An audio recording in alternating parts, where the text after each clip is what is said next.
আসসালামু আলাইকুম গাইস। এই ভিডিওটা আজকে আমার প্রবাসী ভাইদের জন্য করতেছি, যারা নতুন আসছেন। রান্নাটা কিভাবে বানাতে হয় অনেকে আছে এই জিনিসটাও জানে না, তো আজকে আমি দেখাচ্ছি। প্রথমে তেলটা দিয়ে তেলটা একটু গরম করে নিলাম।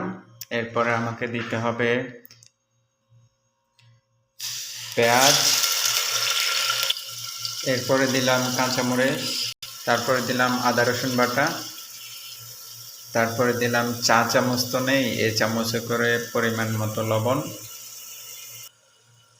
আপনার পরিমাণ মতো হলুদ মরিচ দিয়ে পেঁয়াজ মরিচগুলো একটু কষিয়ে নেবেন।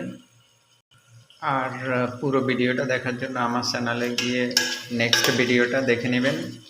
এটা সময়ের অভাবে আমি আসলে পুরোটা করতে পারতেছি না। সবাই চ্যানেলটা সাবস্ক্রাইব করে দেবেন।